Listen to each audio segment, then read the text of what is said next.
Make sure I hit that button correctly. All right, so we are now recording. Welcome to the final digital session for the Lady Landowner program in 2022. All of the previous sessions have been uploaded to my YouTube channel. I will also be sending out the link to this one and the previous ones later on. Maybe tomorrow, it might be Monday. We'll just have to wait and see how that goes. Tonight, you will be receiving an email with a survey. That survey is going to be how we grade how we did. We take that information, we send it to College Station. That's one of the things that extension does to prove that the county agents out in the field are actually, they do work. They don't just hang out and nap in their office all day.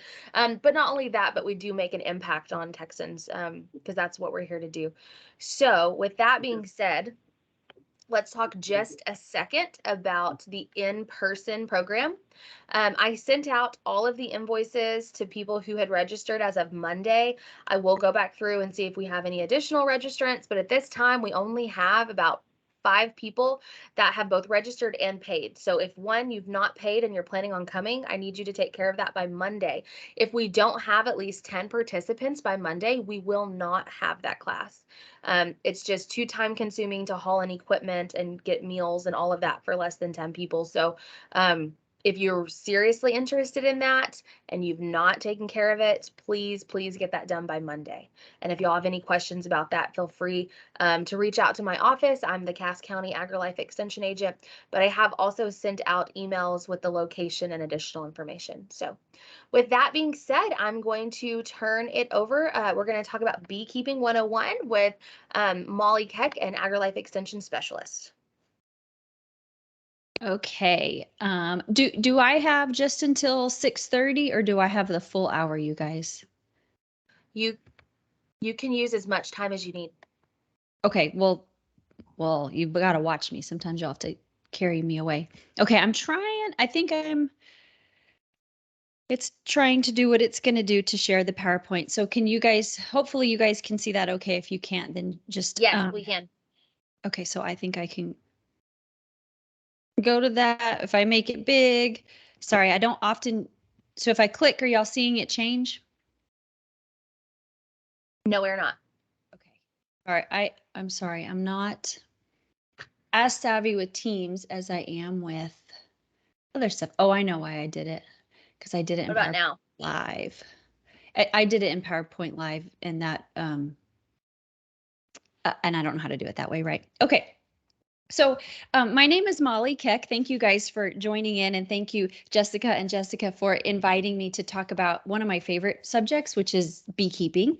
And you guys are going to get just a teaspoon of information, because usually when I offer this class, we have like a 6-hour all-day course or an 8-hour evening, 4-time evening course, and then we even have a field day and on top of that. So you're just getting a little tiny bit, but I'll give you some information of where you can go to get more info and take an online class if that's what you are interested in learning a little bit more about. And so just really quickly, as of 2012, you can now keep bees as and qualify for an ag exemption, or to qualify for that exemption, I guess. Every county is a little bit different, but in the state of Texas, the overall arching law is that you have to have a minimum of 5 acres and a maximum of 20 acres. And then, of course, you guys probably already know that if you have a 5-acre piece of land, but you have your home on it, then you really only qualify for 4. So you kind of almost want 6 acres with your house on it. So every county is a little bit different. I would just contact your local tax appraiser to find out what the qualifications are for that. But that's one of the reasons why a lot of people are getting into beekeeping right now. That and just environmental stewardship, the desire to try to help the bees out a little bit more, and it just, get your own honey, kind of like doing homesteading, because anyone can do beekeeping, even if it's in like a small backyard. There are tricks of the trade to keep those bees gentle so that they don't bother your neighbors. So what we're going to try to cover quick, fast, in a hurry are just kind of your overall equipment that you need to purchase, the protective equipment, as well as the tools. Talk a little bit about where you would think about placing those hives in your apiary. And then also, what does a year look like for a beekeeper? What kind of maintenance do these bees require? Amazingly, people think that you just put out boxes and bees come to it, and you don't. You have to purchase bees. Rarely do they come into a box. And even though in nature they take care of themselves, if you're adding 5, 6, 7 hives or more to your property, in nature that many hives don't do well that close together. So we do have to do some maintenance to keep happy bees. So there's a lot of options for suits.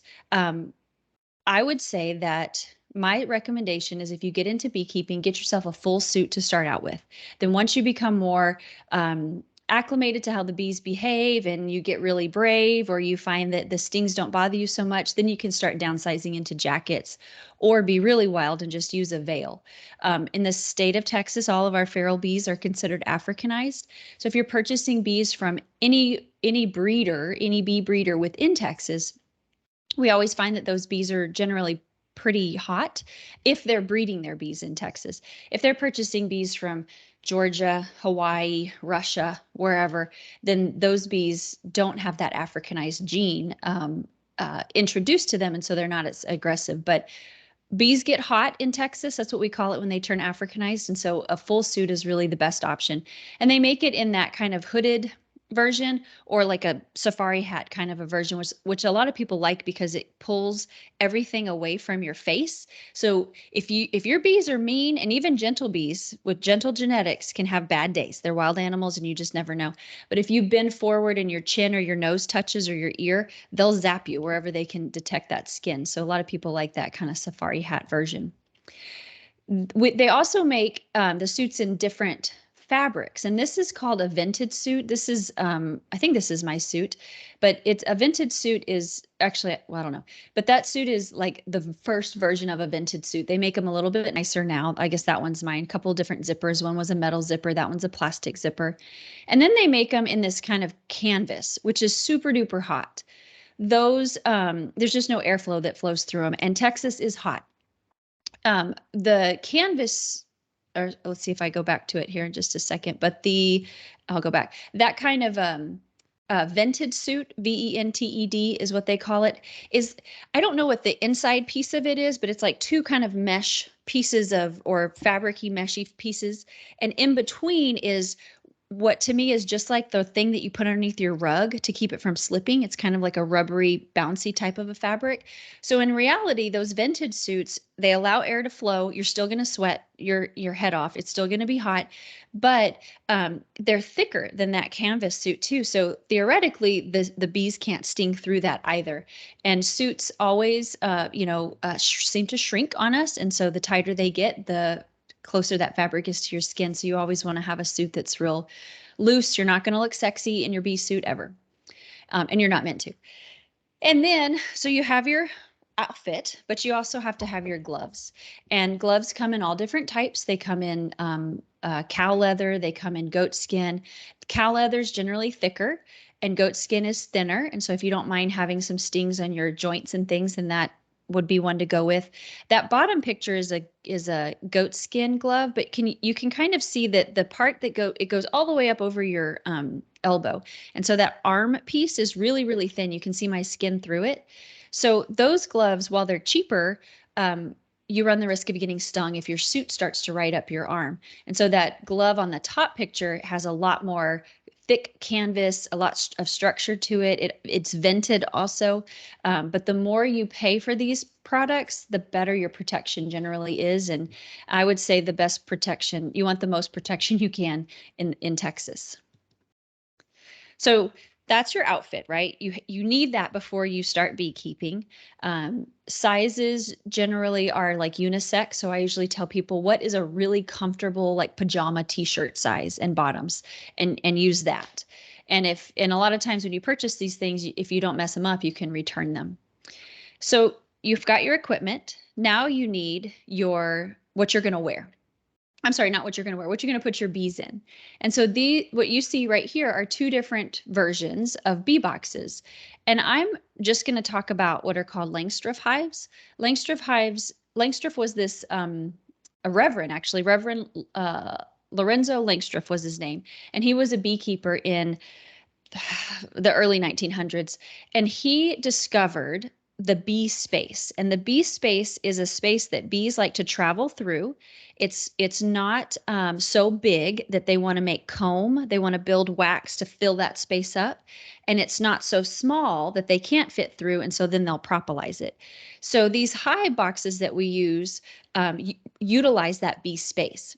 You can purchase bee boxes or hive boxes, or you can build them yourself. And if you're going to build them yourself, you just want to take that size into account, or that bee space into account. And of course, off the top of my head, I can't remember what it is, but I want to say it's 5/16, greater than 5/16 and smaller than, I don't know, 3/8 or something like that. I can't remember exactly what it is, but you can look up bee space and know what that size is, because they make a mess of things if you don't utilize it. And what you see here are two different bee boxes, or two different houses for bees. Just like every one of us have different size homes. We have single story homes. We have multiple story homes. The number of boxes that are stacked up does not make another hive. These are both individual hives. There's just one that has 4 boxes stacked up because there's a lot of bees inside there. She has a lot of kids. She needs a lot of space. And then the one on the left is a little bit smaller. So it goes up vertically with these Langstroth hives. And so the basic guts of what a Langstroth hive is that your bee boxes will sit on a stand. I would never use a wooden stand. I use cinder blocks. You can buy metal frames for them. Just something to raise them off the ground. You get rattlesnakes that will hide in those hollow stands that are wooden. You have termites that will eat them up. Fire ants like to get inside there. We just don't have the right critters to be able to have stands like you see in that picture. Then there's a bottom board, which all the boxes sit on top of, and that's like the foundation of the house. The front door is where the bee box sits down. There's little lips on the bottom board, or little piece that rises up. And so it makes a nice, perfect little space that the bees can enter and exit through. And then you're generally, most people will use what's called a deep, or your hive box, your brood box. This is where the queen will lay her eggs, or you want her to, because it's the biggest box. And anything that goes on top of that initial box on the bottom is called a super. It supersedes what's on the bottom. So it's everything that goes on top. I realize in this image it calls it a deep super, and I don't think that that's correct.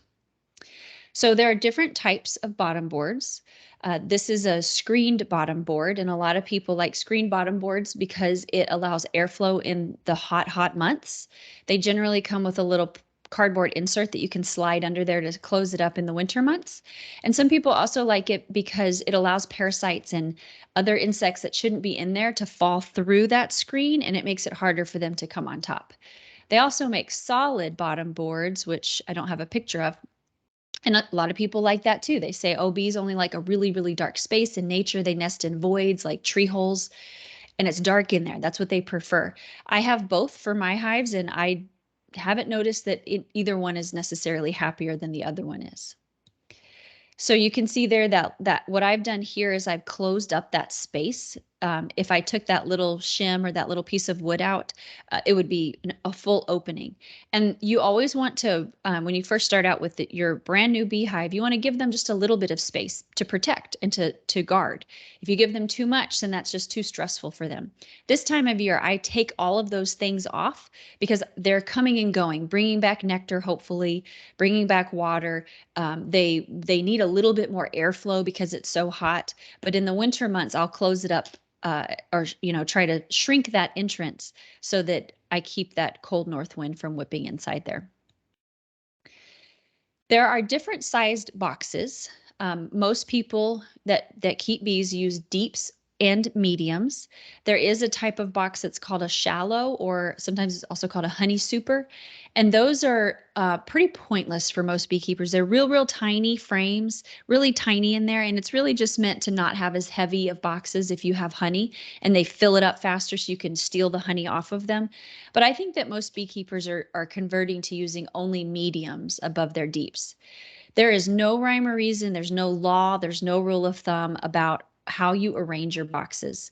Most people, though, will start with a deep. You can see how large it is, a deep on the bottom, and then anything on top is a medium. They make it smaller and smaller on top. But there's no law that says you can't only use deeps, and there's no law that says that you can't only use mediums. There's a reason why you want some deeps when we talk about how to purchase hives that I'll mention. What sits inside of those boxes are called frames, and they hang vertically inside of the box. And of course, there are corresponding sized frames for the corresponding sized box. So if you were to put like the middle frame there that's like the lightest wood is a medium. If you were to dangle a medium inside of a deep, you see how much space would be left at the bottom. They will build what's called burr comb. They'll fill that space because you violated the bee space. And then it sticks to the bottom board, and it's really hard to try to pull those frames up, and you end up jerking, and that ticks them off every time you kind of move too fast and make too much of a loud noise and bump things around. Okay, so this is a box. That's a deep. So that'd be my deep medium. And then this one, the one on top would be the honey super. What I use it, what it really is a feeder. There's like little wells inside there where I can put about 2 gallons of honey, or not honey, but sugar water to feed them when we're in a nectar dearth. But hopefully what you can see here are the 3 different sizes just kind of piled up on top of one another. And then again, the frames are what hold the comb. So just like our homes are made of sheetrock and wood studs and nails and screws, what the bees build their house out of is comb or wax. They can produce wax from glands on their tummy. When they hit a certain age, they actually make wax, kind of like we make earwax, they make wax. But once they're at a certain maturity, they will produce this wax. Wax is like, it takes so many calories to produce wax. It's like a 1 to 8 kind of a thing. So they need to consume tons and tons of food to be able to produce a lot of comb. And if you have hives that are not producing a lot of wax or building comb, then that usually tells you they don't have enough to eat because they aren't able to. There's different types of inside of the frame is just the wooden part that goes around, right? Just like a picture frame. And the picture that's inside of that frame can be made out of different substances. Most people use plastic foundations. If you were to touch that, it would be kind of waxy because it's painted with a little wax that encourages them to build from it. It's already started. And you notice that you may not see, but there's little hexagons. So the bees build a perfect hexagon because that is the most structurally sound shape that they can make that is closest to a circle, or there's some reason for it, but it's incredibly structurally sound. So they make hexagons, and they're starter hexagons there. So it makes it just easier for them to start building off of that foundation. Plastic foundations can be reused over and over again also, because if you have to dig through there and ruin things, you're not poking all the way through, you hit plastic. And the frames are 2-sided. So you see one side, but on the other side, they can build comb off of that side also. They also make wax foundations, which that yellow stuff is made out of wax. And I don't know that there's a benefit necessarily to it other than that it's a little bit more natural. And then some people will also do wire frames. So I'll show you a picture of that in a second. But this is a wax foundation. You have to run supporting wire through it. And usually it will come that way and you kind of feed it through. So it's not as easy as just popping in a plastic foundation. It's a little bit more labor intensive. This is what a wire foundation is considered. You drill holes in your frame and you pull wire through it. The wire is meant to keep that wax supported, and that's it. But what they're doing is drawing this comb naturally. And so a lot of people like it because it's very organic, but they make a mess out of this. If you don't give them either a plastic or a wax foundation and to start from, they'll make things really messy inside the hive. So that's not my preferred way. I've actually this year tried to take all of my old wire frames that I experimented with, and I'm throwing them out because they're old. And they make a mess. They make everything kind of dirty in there. Or just like not dirty, but wonky. The wax, the comb they build isn't nice and straight up and down. It's like bubbled out and real weird. So you've got your stand, you have your bottom board, which is your foundation, and then you have your walls, which are your deeps. Maybe a medium is an extra story that you add on top when the colony builds. And you have to have a roof on top of your bee box. And there's different types of roofs. The left-hand picture is called a telescoping cover. And so the top left, you can see how it kind of cascades down, right? And so it will sit on top of your top box. And you always have to have this little piece that's underneath that called an inner cover. That way, when they propolis is something that they use to seal things up, to make things really sticky. So it's like, your door sweeps and your window screens or something like that. They produce it with a gland on their forehead, I think, but they take resin from trees. And so it's very, very sticky. Think about like sap from trees, super duper sticky. And you can't use just your hands to open things up. You have to use your hive tools to get in there. Well, if you're just using that telescoping cover straight down, you can't get your hive tool up underneath that little lip. You have to use the inner cover, so you can take the telescoping cover off and then stick your hive tool in between the box and the inner cover. The reason why people like that telescoping cover is because it keeps a lot of moisture from getting into the hives. The rain just falls off of it. Then there's that migratory cover, which is the one on the bottom right-hand side. And a migratory cover is what a lot of commercial beekeepers use because you can stack more boxes close together. You only have a lip on the north and south end, essentially, and east and west runs flush. And so you can cram a lot more, a whole extra pallet, actually, of boxes onto an 18-wheeler when you're hauling your bees somewhere. So definitely don't put those boxes directly on the ground. First of all, you're going to bend over and kill your back. But second of all, termites, fire ants, snakes, it's just closer to all of those things that can get inside those hives and cause damage to either the boxes or to the actual bees. Now, I've been talking about how you can have multiple stories on your houses. When you first start out though, you only want to give them what they need. You don't ever want to give them more space than they can fill. So they give them the bare minimum. So you only start out with one box. And then as they grow, you can add boxes on top. And you do want to pay attention to that and add more boxes if they need it, because if not, they get too crowded and they will abscond, which means they just take off and they leave and they go somewhere else where there's enough space. My rule of thumb for when to add more boxes on top is if they are filling up 80% of the frames. So most of these boxes are 10 frame boxes.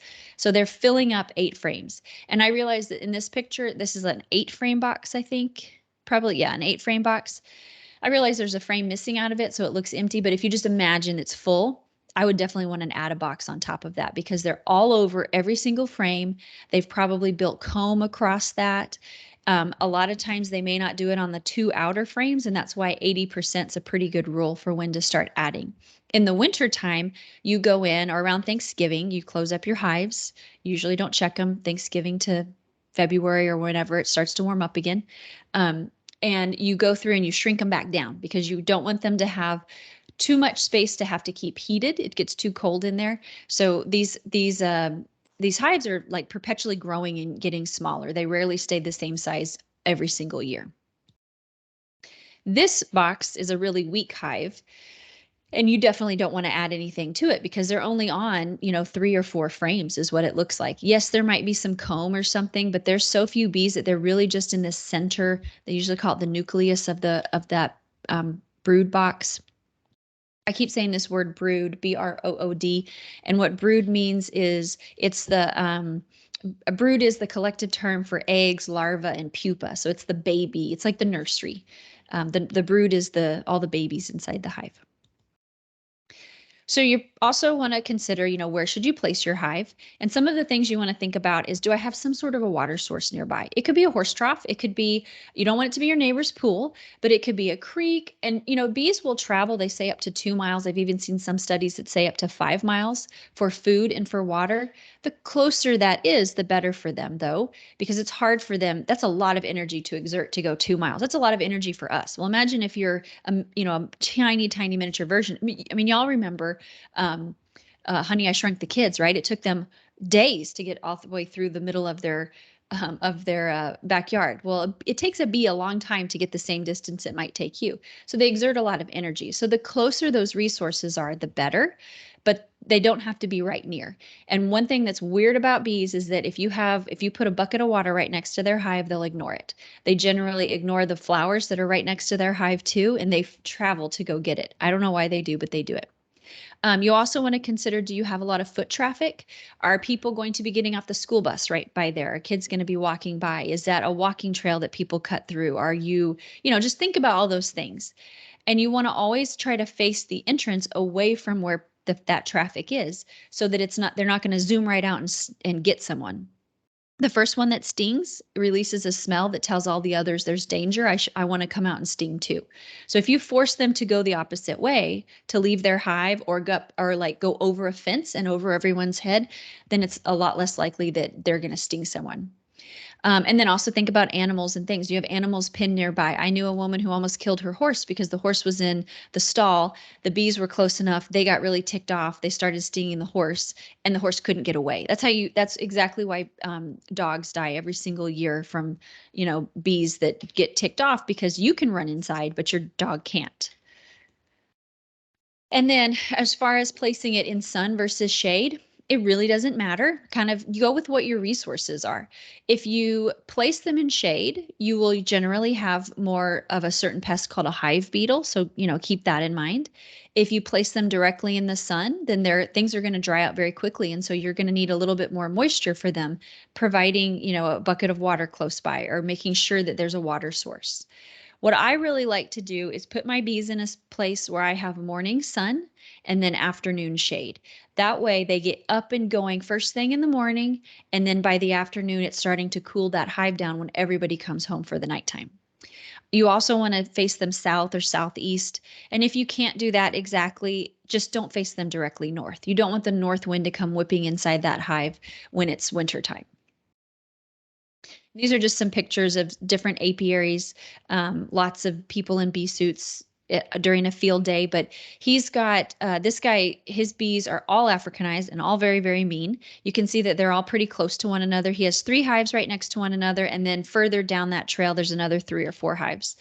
It's up against a fence where there's just a lot of foliage that's built up around it. And his neighbor just on the other side of that fence has cows, but the fence is keeping them away from it. And you can see his little trail where he walks back and forth and back and forth. And so if there were people on the other side of that property, his property goes to the right quite a ways, they would have to go up and over and hopefully over the heads of the cows or the people and not sting them. And then to the right, he also has a little creek. This is a beehive in a little bit more of a, I guess, a semi-urban area, semi-rural area. These are, I don't know how many acres we're looking at here, but 5, 6, something like that. And so the things that you'll notice is kind of right in where my mouse is, if you can see that, there's a mailbox. And so people drive through and they stop right here. There's 2 hive boxes that you can see. And then there's circles where I added where other hives are. So there's a bunch of hives kind of clustered right here, and it's right next to that mailbox. What kind of runs parallel to the street is a creek that is oftentimes empty, but there's usually some mud there. Once it rains, it'll collect. They get a little bit of mud, and they love dirty, filthy water. They really don't like clean water. The one also nice thing about this setup is that on this corner, this is a lot of like shrub brush. I think it's probably oak trees and maybe cedar elms, but also a lot of just juniper, just cedar. And so those are lower to the ground, branches lower to the ground. And so you can, if the bees are cranky and really mad, you wouldn't want to go directly, just to the street and up into the driveway. They get undressed from their suits in this barn that you can't see up in the top left-hand side. But you can zigzag through all this stuff and try to brush those bees off of you. So if you have some sort of a geographical break that you can walk through bushes, anything, a lot of times that will brush the bees off if they happen to be in a really, really cranky mood. As far as spacing of those hives, honestly, just think about how far you want to travel in your suit. You do not have to spread your bees out forever. My father wanted to get bees, and we put a couple bees out at his place, and he wanted them all over the place.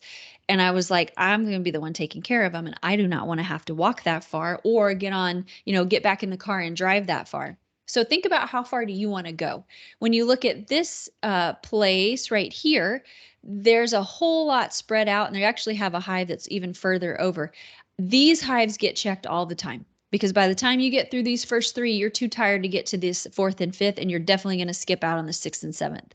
So the closer your bees are and the more you notice them, if it's within view, of a window, you're probably going to check them a whole lot more often.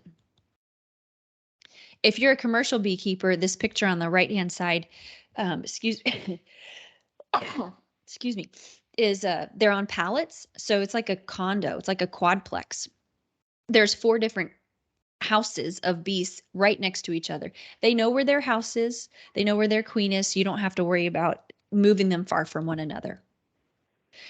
If you happen to be keeping bees in a smaller space, some of the tricks to keeping them gentle. So if you don't requeen your hives, one thing that we can't cover in this amount of time is the biology of bees. But a queen only lives about 2 years or so. She's at her prime for about 2 years. And then after that, she stops really laying as many eggs. So if you don't requeen every 1 to 2 years, your queen will eventually die. And when she does die, they make a new queen. And that virgin queen that emerges has to mate with somebody. So she's going to mate, fly up in the air for several days, and she's going to mate with many different drones, which are the males.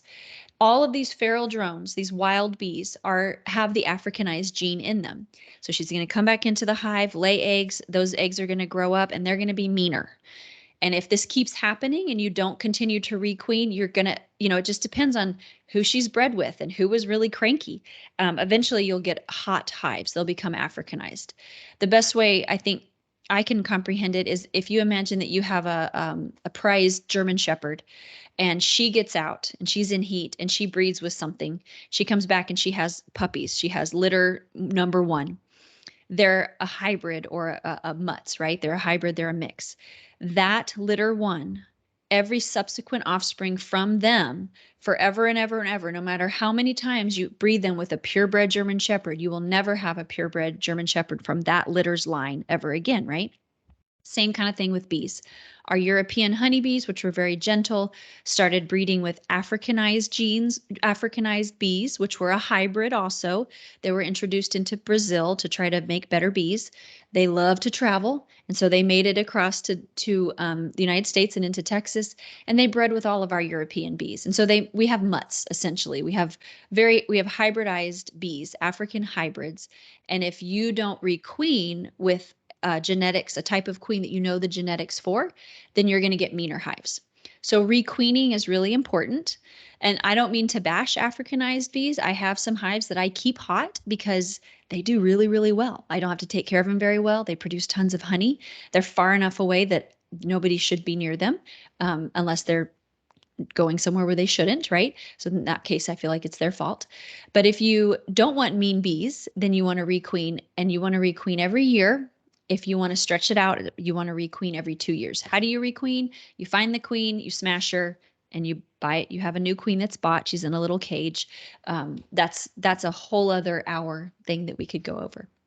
Also, make sure in smaller spaces you give them plenty of food. You're giving them sugar water, and you're providing them with a water source also so they don't get cranky. If they're hungry, they get hangry just like we do. Try a privacy fence so they can fly up and over like a solid fence, and that way they're over everyone's heads. And try to keep the hive small. Try to steal things, try to starve them sometimes so that they don't produce a lot of babies. Split hives and give them to your friends. Do things to make sure that you don't have 20 boxes piled up, because the more bees you have, the more aggressive they get. And these are just some pictures of people that have taken my classes that sent me some of their backyard hives. I don't know if I have a picture in here of it, but I have a guy who has them on his rooftop. He has them on the first, he has 2 stories, and he climbs out his second story window onto a little, shallow roof, and he's built a stand so they're not tilted. And that's how he messes with his bees. And here's one too. She's got 3 hives. You can see the neighbors right there. You can see the neighbor's storage shed right there. I mean, it is absolutely possible to keep bees very close by. You just have to always have gentle hives. So now you need some tools to mess with your bees. There are so many things. If you get into catalogs, there's so many toys that you can buy. But the basic tools that you'll need are, first and foremost, you need a hive tool, which is the left-hand picture, those 2 tools together. You can pick one or you can get both different types of hive tools. You cannot mess with your bees unless you have some sort of a hive tool. Then the second thing that you'll want to purchase is a smoker. This keeps your bees gentle. You go out and you smoke the hive. Insects communicate with their antenna. And so if all they smell is smoke and they can't talk to each other and say there's an invader, then they stay calm. They also don't like that smoke. So they move down and they move out of your way so you can pull out frames and look at things. And then a bee brush is another really basic tool. And this, kind of helps you move the bees out of your way. Your hive tools are meant to be used in like a prying kind of a motion where you stick it in between two pieces like that and you just torque up. You're bending and twisting and you're breaking. You can see that propolis, that kind of yellow stuff right there. You're trying to break that propolis so you can get inside of your hives. And then with this hook tool is what I call it, you separate the boxes from one another. I'm twisting. I'm not pushing and I'm not pulling because then you'll get real jerky. So I'm just twisting, making a wedge back and forth to break those two frames from one another. And then with this tool is kind of nice with that little, also has a hook on it because you can stick it in there and pop up that frame and stick your finger under there and be able to pull it up. So I have both of those tools. I think they're both very useful. I use them both each and every time. But you could probably get by with just using one type of tool if you wanted to kind of save money. A couple of other useful tools that you can get. The left-hand picture is called a frame grip. You grab the frames with it and lift up, kind of like that image is trying to show you. Because when you're out there in your hives, it takes two hands to hold these frames. If you have a frame grip, you've grown a third hand because you use the frame grip to hold the hive and the frame, and you still have one hand that's loose. And then there are frame holders, like on that right-hand side, it just sits on the outside of the box. And so when you look at frames, you can set them there. And that way it gives you more room inside of the hive to move stuff around. That way you don't have to put them on the ground. If you're into it and you're going to start purchasing bees, the three ways that you can purchase bees is either a package, a nuke, or an entire hive. And that goes from the least amount to the whole amount. An entire hive, because I don't think I mentioned it in here, is a bottom board, a top, and then just one deep. And all of those frames have comb on it. There's babies, there's some food, there's pollen. So food is nectar and pollen, or honey and pollen. Once they bring it in, evaporate some of the moisture off. That's what turns it into honey. So it has all the components. So just a small hive. A nuke is a little bit smaller than that, and a package is even smaller. Package of bees is just a box of bees. That's a picture of a package of bees that I had shipped to my office. That is a surefire way to keep people out of your office, and they will barricade your door up too if you have them shipped. But I knew that someone would be there to accept them, and that's why I had them shipped there. And that's all it is. I mean, it's so unsafe. You could put your hand there and they could probably sting you. It's just a mesh piece of fabric inside of a wooden box. And what somebody has done is they've gone into a hive and they have collected 3 pounds of bees and dumped them into this box. And they've introduced a queen. That queen is not their mother, but in transit to you, she should hopefully have been accepted by these workers because they want to have someone in charge. And what you do is when you get it, you just shake that box like salt and pepper into a box. Shake the package into a box, add the queen, and you have yourself a little hive. There's no food. There's no comb because it's just bees inside of a box. But a nuke is like a small hive. Nukes are usually 5 frames. A cheap beekeeper will give you 4 frames and a feeder, but a good beekeeper will give you 5 frames. So, a 5-frame nuke is better than a 4-frame. It's usually 2 full frames of brood. So there's pupa, larva, eggs, and then there's frames of pollen, there's frames of nectar, but every frame has comb built on it. So it's just a miniature version. It's half the size of a full hive. And it comes in different kinds of boxes, cardboard, these plastic ones. And usually they are just bubbling over because they're growing. You get these in the springtime. That queen is laying eggs and they want a big space. Oops, sorry. What you do with your nuke is you just slowly, one at a time, take these frames out and stick them in the center of your box. And then you add empty frames on the outside because, of course, there's only five. This is a 4-frame nuke, but 5 frames. So you have to add the other 5. The pros and cons of these, the packages, not boxes, but the packages are cheaper, quite a bit cheaper, like by half the size, and they can ship them to you. So you don't have to go travel somewhere if there's not a beekeeper close by. The risk is a little bit higher because there's no comb. They have to have tons of food. That the failure is pretty high with these. And they need a whole lot more attention until they get established. You also can't get that package and not have your equipment. They have to be installed in those hives within a day or 2 because they are not happy in there. Whereas a nuke is a lot more expensive by, twice as much. You have to travel to go pick them up, but they're more likely to succeed because it's just a small version of an existing colony. They don't need a ton of attention, and if you don't have your equipment yet, they can live in that nuke box for a period of time unless they're just bubbling over. And if that happens, then they might abscond on you, and that's bad news. These are just a handful of suppliers that I know are in Texas. If you guys are up where I believe you guys are, but up in the North Texas area, Texas Bee Supply is in, I can't think of it now, but he's in the Dallas area, but it's a little bit south of Dallas. And he's a really good resource. He has the heart of a teacher, and he is really, really helpful to beekeepers. If you are more on the east, like central East Texas, Bee Weaver and R Weaver are in Navasota. And then the Bee Place is one that is in Somerset, Texas, which is like South Central Texas, south of San Antonio. Tons of other places. This is just a few examples of resources. And if you are interested, jot down my email when we get to that slide, because I can send you just a working list of resources that I've been keeping track of. And then really, really quick, as far as bee maintenance goes, most of the time, the big things that you want to do is feed and monitor for mites. Those are the 2 really, really giant important things. So just like your livestock, you have to supplement feed with them. You can't just let your kids figure out food on their own. They have to be fed. Same thing with bees. There are going to be nectar dearths, and so you'll want to provide them with some food. When we usually think about feeding bees, we're talking about giving them sugar water or syrup so that they have all the carbs. Well, pollen is an important part of their diet because pollen is mainly it's made up of protein, also some minerals and vitamins and essential elements, essential enzymes, I guess. But pollen is their protein. And so if they do not have pollen, that queen can't lay eggs. So when we feed them pollen, it promotes egg laying. So we never feed in the wintertime because we don't want her to make a lot of eggs because there's no food for them to go after.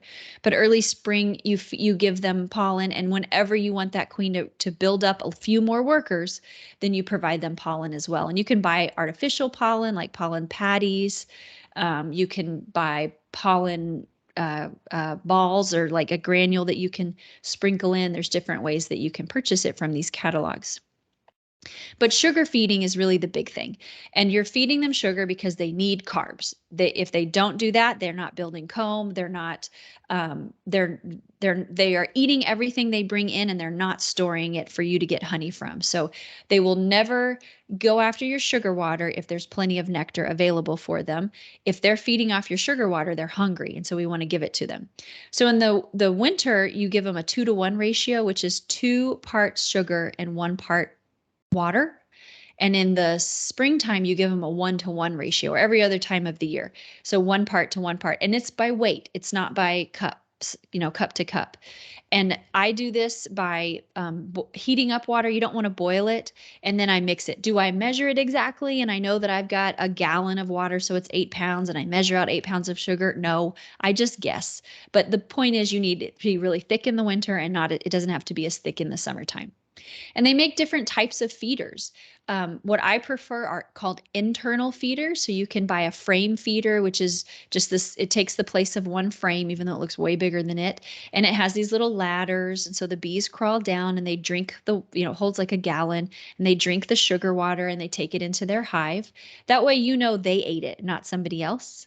And then you can make your own internal feeder. You can use things like a chicken feeder, put some marbles or something in there because bees will drown themselves.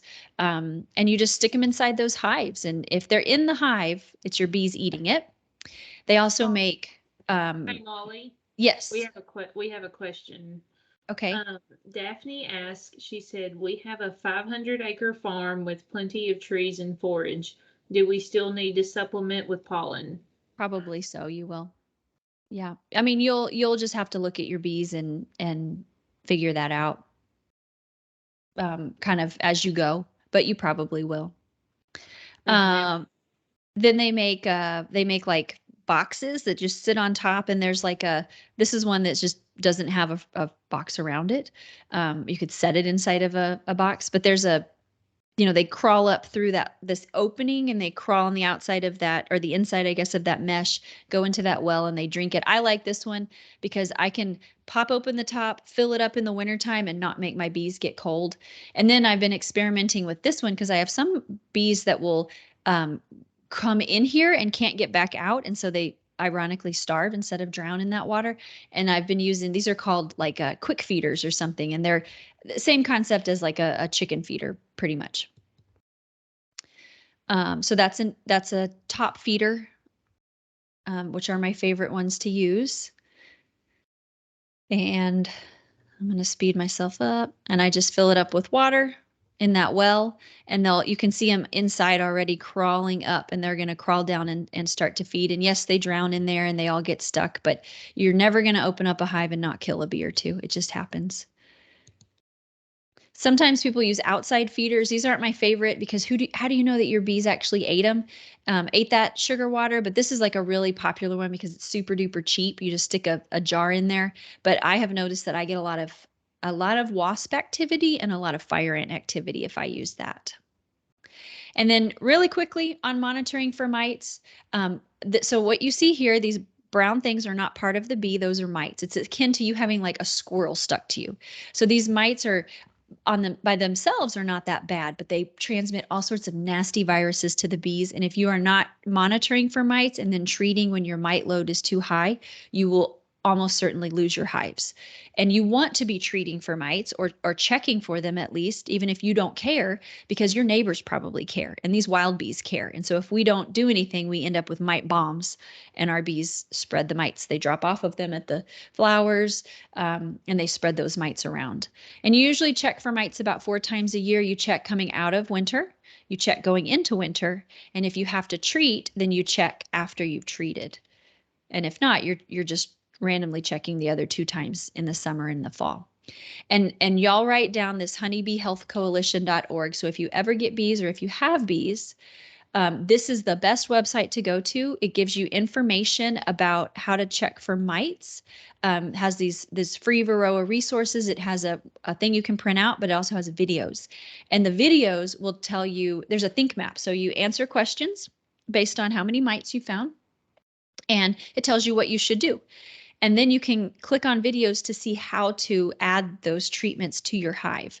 You never want to just treat for mites without justifying it first because it's still an insecticide, right? Or a pesticide. So we don't want to put that into the hive if we don't have to. The mites are worse than the pesticide, but if there are no mites, that pesticide's bad too. And the way that you check for mites is pretty simple. So there's some of their videos there. You basically just I'm going to say this simply and you're going to have all these questions, but you can watch these videos. You add half a cup of bees into a jar. You add 2 tablespoons of powdered sugar. You shake them and roll them around and the mites kind of detach. And then you shake. There's like a little grated screen that is on your jar. So it's like a salt and pepper shaker. So you shake, shake, shake, shake, and the mites fall out, but the bees stay in. They're thrown for a loop, but they're still alive. And so you can dump your half a cup of bees, which is amazingly about 300 bees. And it's so simple, even when we do kids camps, they can figure out how to do it. So adults can figure it out too. And then, so like treatments are usually strips like this. So the bees crawl across it and hopefully touch the mites with it. But if you don't have to do it, you don't want to do it. We kind of already talked about this a little bit. So, a typical beekeeper's year, in wintertime, you don't do anything. December, January, February, you close it up. They keep it warm inside there. And the only thing you should really be doing is feeding. So this is really a 9-month thing, not really a 12 months out of the year. Depending on when our spring arrives, sometimes it's February, sometimes it's not. You start feeding like crazy in early spring months. So you're trying to increase the growth so that you have lots and lots of bees, so that there's tons of bees out there to go collect nectar when you get into what's called honey flow. And this year, I don't know that I'll hit honey flow because it's so dry where I am that I'm just probably going to feed all year long. This is also when you provide pollen so that she's making more babies, that kind of thing, and you're checking for mites. And usually early spring, you're checking your bees every 2 to 4 weeks, depending on the weather. 2 weeks is probably better. You don't want to check too often because that can actually stress them out. But every 2 weeks, 2 to 4 weeks is good during this time. But come May to June, I should really change this. You should probably be checking every 1 to 2 weeks when we're in this time of year, because this is when the colony growth is really, really happening. So we're monitoring for availability of food. We want to make sure don't need more space. I had a hive that I waited more than 2 weeks, and I went out and checked, and it had absconded. It had left, and I didn't catch it because I wasn't checking it enough. So you're checking a little bit more often in this early kind of late spring, early summer time period. And then when you get to July, August, and September, this is when we differentiate the beekeepers from the bee managers. And I've been a bee manager many, many years because it's super hot out there. So you're cutting back how often you're checking them. You're opening up that hive and you're looking for, your queen, how much food they have. About every 3 to 4 weeks, you can cut it back to that. This is usually when we get into honey flow throughout most of Texas. And this is when you start to steal your frames off that are full of honey so that you can bottle those things. How much honey you can get off of a hive just depends on where you are and how good they do. I have a hive that will always give me honey. Always, always, no matter what the weather is like. And then I have hives that never do. And I have no rhyme or reason why that is. But every year is a little bit different. It really just depends on water, and what's blooming and how well I feed early on in the beginning of the springtime. And then in October and November, this is when you are definitely checking for mites. That should be, your top priority, because you want to make sure that they don't close up for wintertime and just the mites breed and breed and breed and they're stuck inside there. So you want to, this is your last chance to treat. And usually this is when you'll combine those weaker hives. It's much, much better to go into the winter with one strong hive instead of 2 weak hives, because when you get into spring, you could split that again and make 2 more hives.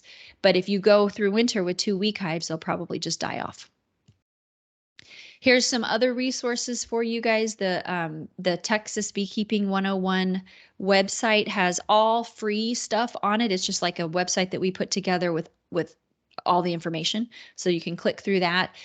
Bee Culture and American Bee Journal are 2 magazines that have a lot of good info for beekeepers of all, whether you're a hobbyist, a sideliner, or a commercial beekeeper. I told you about the Honeybee Health Coalition. And then it's a good idea to join the Texas Beekeepers Association. They give you a bi-monthly, I guess I'm still waiting for mine though,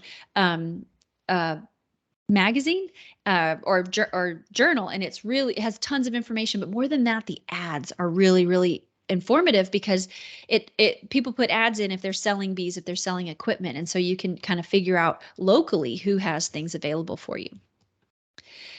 So that's a teaspoon. You guys are probably more confused about beekeeping than you were before I even started talking. And I'm sorry, I know that tends to be the case.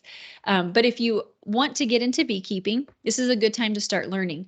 It's too late to generally purchase your bees for this year. So you're planning for spring of 2023.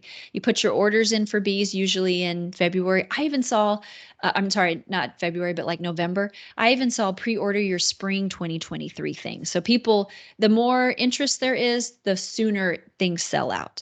But I have an online course. You take it as you can, covers all the basics of beekeeping in a much slowed down, detailed version of what we've kind of went through tonight. And you can find that on agrolifelearn.tamu.edu. And then I'll leave that one up there. That's my email address. I know that there's someone presenting after me, so I don't want to take up their time. But if you guys have any questions at all, please send me an email. I learned today, though, if you have Yahoo, you need to add me as a contact because replies don't come back for some reason. So if you don't hear from me, I didn't ignore your email. I always respond to emails. If you didn't hear from me, check your spam or email me again. Or email me and send me say I didn't hear from you and give me a phone number. That way I can call you. But I'm rarely at my office, so email is usually the best way to get in touch with me. Do we have time for questions? And if y'all do, I'm happy to We have take them. time for questions. No problem. Okay.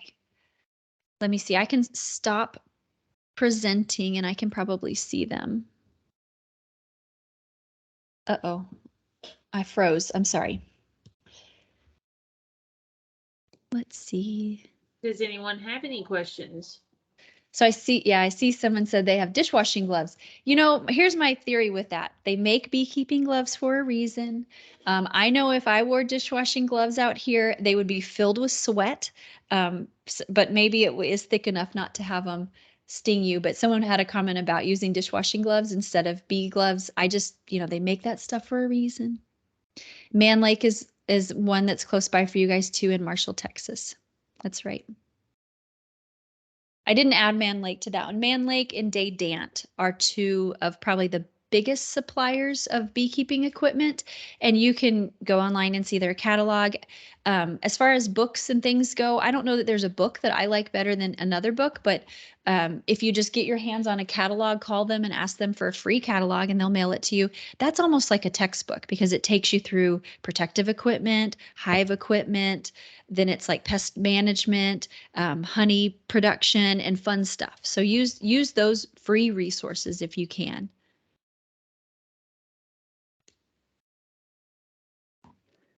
I'm going to put in what Does those. anybody else have any questions? Feel free to unmute and ask if you would like.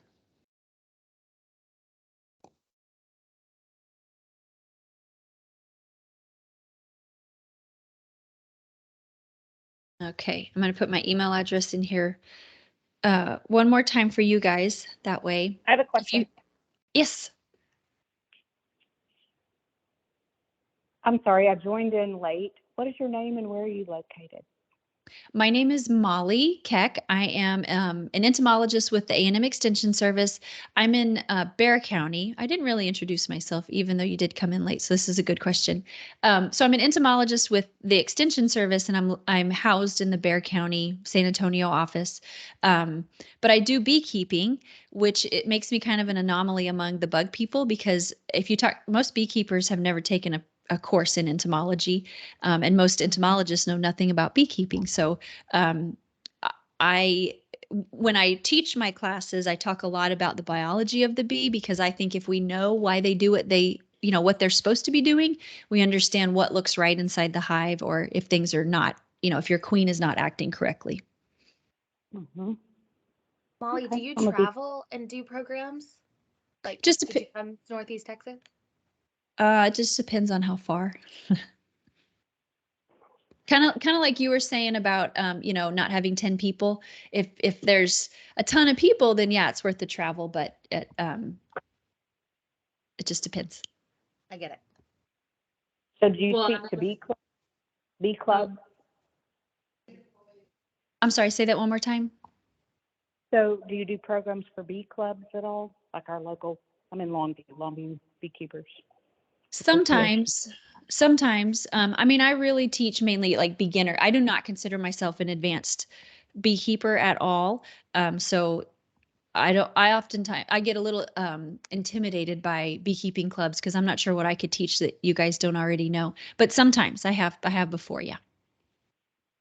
Okay. Thank you.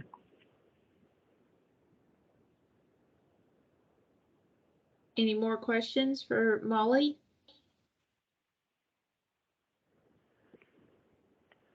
I have one.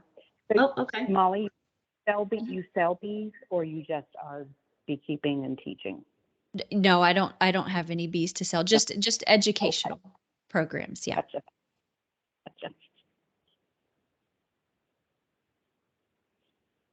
How many hives do you manage? I am moving from a larger property to a smaller property, so right now I'm down to 7. I just need, all I need is 4 or 5 hives to be happy because I need them for teaching purposes. So I really just need 4 or 5 teaching hives.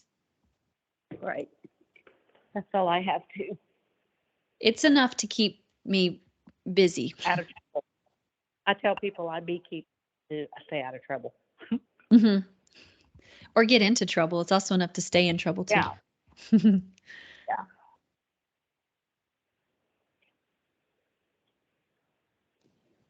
Okay, well, if we don't have any more questions, Molly, thank you so much for joining us tonight and giving us that really cool presentation. We appreciate it a whole lot. You are welcome. Thank you guys. Hopefully I hear from you and hopefully you end up getting bees in the future.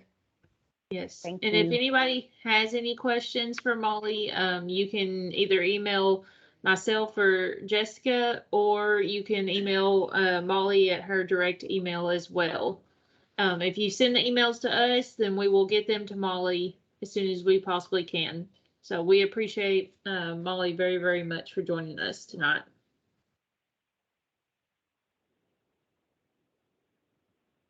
All right, guys. So our second speaker had an emergency. Luckily, I taught a class on orchards and orchard management back in March. So I have the resources. So we're going to go ahead and roll right into that. Just give me 1 second while I pull my stuff up.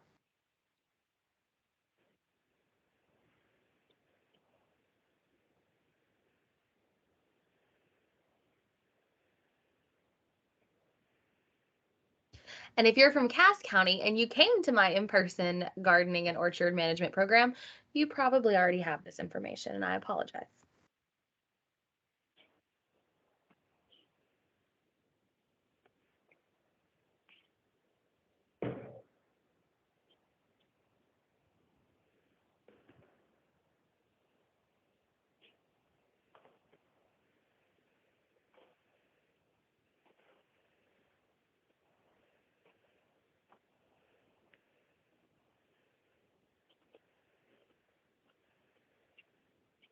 All right, can y'all see my presentation? Yes, ma'am, we sure can. Okay, fantastic. So I am Jessie Reimel. I'm the Texas A&M AgriLife Extension Agent for Agriculture and Natural Resources in Cass County. Cass County borders both Arkansas and Louisiana. We're way out here in Northeast Texas.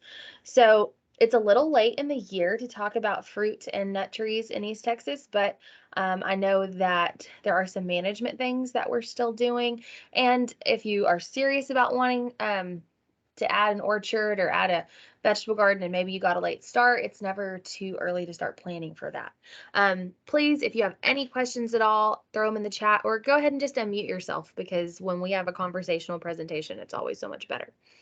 So when you're wanting to add an orchard to your property, there are several things we have to take into consideration. Just like if we're wanting to buy cattle or goats or bees or chickens, your variety is going to be a huge variable in your success.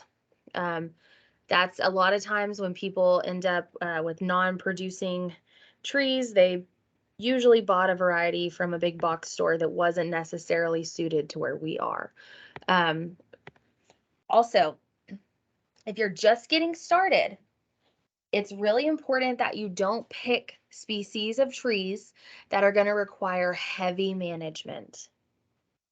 We want to start out easy, hone our skills a little, and then move on to things that require a little bit more attention. And I like to harp on this, but you always, always, always, especially in Northeast Texas, sanitize your pruning tools in between each tree. All of these fruit trees are going to have to be pruned. We want to do it while they're dormant. But bacterial pathogens and disease can be passed from one tree to the next. And in Northeast Texas, because of our humidity, it is not uncommon for us to experience some pathogens that cause issues with our fruit trees. So here's some vocabulary for you to know as we talk about fruit trees. The number one thing is chill hours.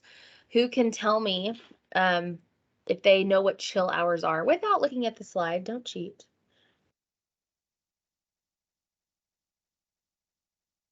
So your chill hours are going to be your hours of the temperature that hovers between 32 degrees and 45 degrees. So we're not quite freezing, but we're just cold enough. And we have to have those hours for a lot of these trees to produce fruit. So I see this happen a lot with apple trees because where we are, it's really not a great place for apples. And so we kind of fall in that line of too many chill hours for some varieties and not enough chill hours for the rest. And so that could mean that year to year, your production is not going to be consistent. Root stock is going to be your next word. So science has come so far, we now know that species of trees in their roots become more susceptible to different nematodes that exist in the soil. But we have gotten to where we can graft a more producing top half of a tree to a more hardy rootstock. And in that situation, we end up with the best of both worlds. And so we really appreciate our ability to do that, but it is definitely something to take into consideration, especially if you are planning on planting them and you live somewhere where cotton used to be grown. There's a lot of things that would impact cotton that are present in the soil that will also impact fruit trees. And finally, self versus cross-pollination. If you have a self-pollinating tree, you only need one. If you have a tree that requires cross-pollination, then you're going to need different varieties so that they can pollinate to ever produce fruit. So if you already have fruit trees and you're running into some issues, there is a solid chance that it could be because you have a cross-pollinating tree and not another variety, or you bought something that's chill hours do not match where you live. So here's a little graph of different fruit trees to consider. I color coded them based on difficulty to grow. The seafoam, bluish, greenish, persimmon, fig, mayhaw, jujube, those are your easy starter trees. Easy starter trees, okay? And then we're going to go into plum and pear. They are going to take a little more management, and then apricot, peach, and nectarine are going to be more management. And finally, your avocado, your apple, and your cherry are going to go into your more extreme, or not even extreme management, but they're unlikely to fare well here. That doesn't mean that they won't, because people prove us wrong every day, but they're certainly the exception and not the rule. So to start, jujube is not something that we hear about often. It's a newer tree, but I know a lot of my master gardeners really favor it because it has such great wildlife value. They can grow 30 to 50 feet tall. They're self-pollinating, so you don't need additional varieties. They need fair to good drainage, and they're going to do okay in our acidic East Texas soils. They don't want their soil to be more alkaline than a 7.8. They prefer hot and dry, and you don't have to worry about winter injury. A lot of these trees, you are going to have some winter injury risk. Jujube is not one of them. So pretty easy starter tree. Cotton root rot is a possibility, and you have to make sure that with these you prune them. They're going to want to come up and form a shrub. If you don't want a 30-foot tall jujube shrub, then you're going to want to keep that pruned back. And any kind of injury to the base of that tree is going to be a great place for it to sprout. So keep that in mind when you're weed eating or disking or managing your property. So we do have some fertilization requirements for the jujube. So it's going to be 0.2 pounds of nitrogen per inch of trunk diameter, but not more than a pound.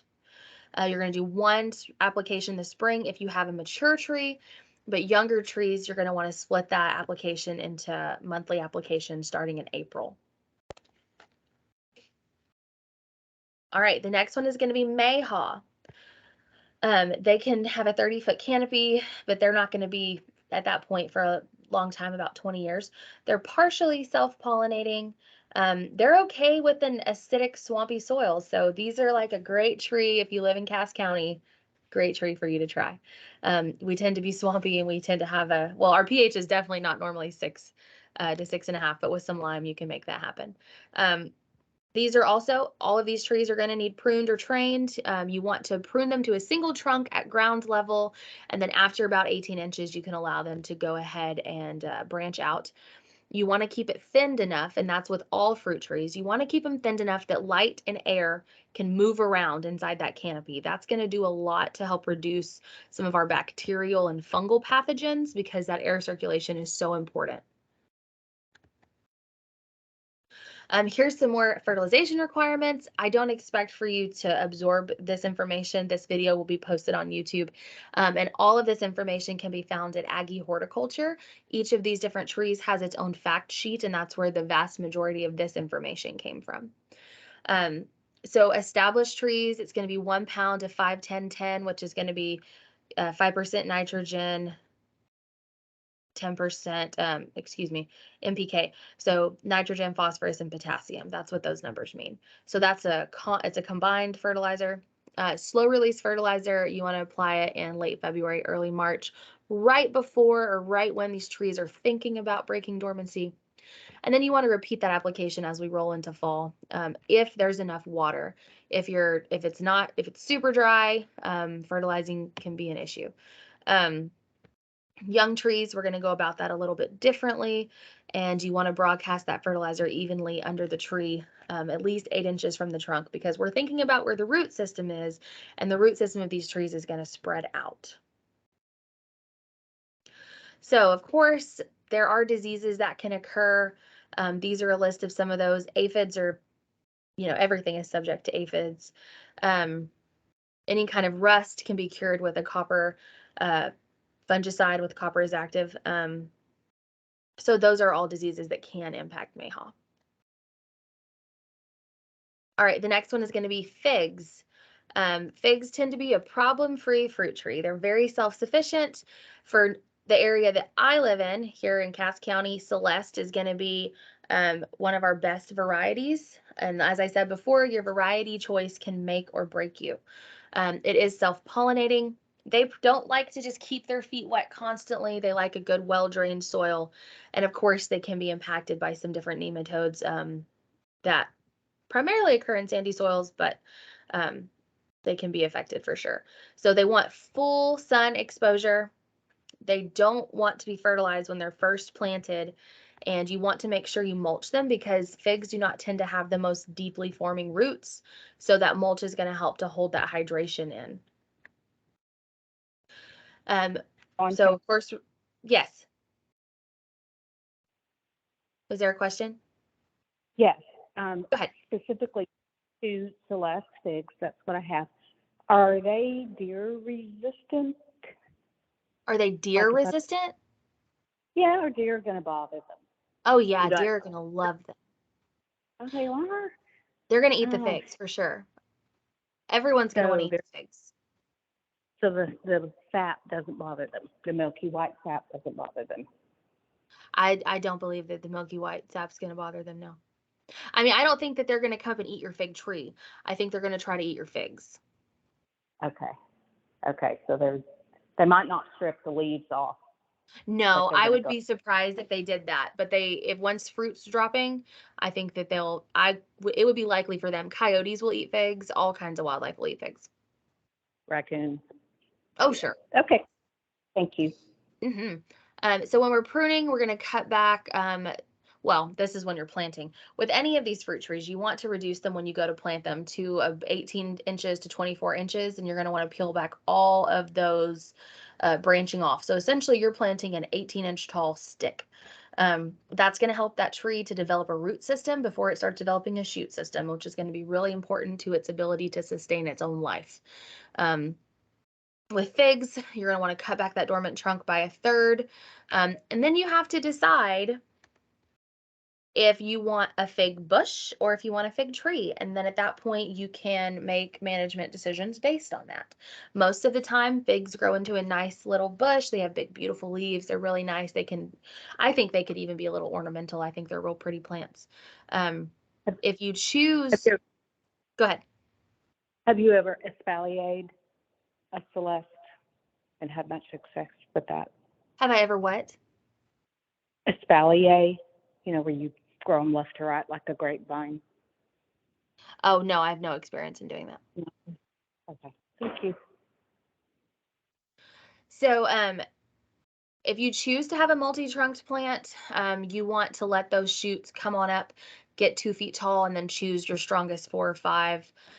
You don't want a young tree to just be overrun with a really thick shoot system. You want to keep it at 4 or 5, just so we can allow that root system to continue to develop as it grows. They are going to need freeze protection. Most years not going to be an issue. Years like 2021, a lot of figs died all the way back to the ground.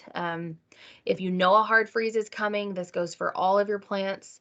You can water really thoroughly 2 or 3 days prior to that hard freeze, and it's going to help to insulate them a bit. But these fig trees, anything below about 17 degrees, they're really going to struggle. Of course, there are going to be some diseases that figs are susceptible to. Here's a list of the ones to be concerned about, but there's no control option for root knot nematode. There's no control option for fig mosaic virus. But the other two are easily controlled with things you can get at any farm and ranch store. And like I said, figs are pretty problem-free.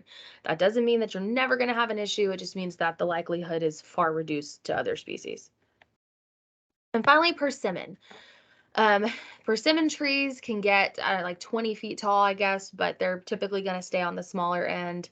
They do need to be cross-pollinated, so you're going to have multiple varieties. There are lots of wild varieties present here in East Texas. If you've never had a persimmon and you decide to grow them, don't eat them until after the first frost. It'll make your mouth feel really weird. It's a nice joke to play on people, though, if you're interested in that. And a persimmon tree is going to thrive in all soil types as long as it doesn't just sit in water. So site preparation for planting a persimmon, you're going to want to kill all your perennial weeds with the glyphosate, disc up to break that hard pan, and plant your trees at least 18 feet apart. That's a pretty good rule of thumb for most fruit trees. And of course, you're going to want to remove that top half and leave yourself with that solid 18 to 24 inch stick in a root system. That's what we're going to plant to start. And when we're planting these fruit trees, I neglected to say this because I typically give this presentation in March. You don't want to plant fruit trees after dormancy has broken. So if leaves and buds and all of these active things are happening, it's too late in the year to plant them. It's too late in the year to prune them. You really need to be trying to plant them in February and March before things break dormancy. And the same goes for pruning. So as far as pruning a fig, you want to keep your fig tree in a pyramid shape. 3 to 5 main limbs at 1 foot intervals, and of course, don't let your limbs grow too low on the trunk. Allow for airflow. Anything that's growing back towards the center needs to be removed, and persimmons always grow on this year's branch growth. So those red, fresh shoots you'll see happening, that's where your fruit's going to occur. They will drop the fruit, which basically means the fruit, the persimmon, falls off the tree.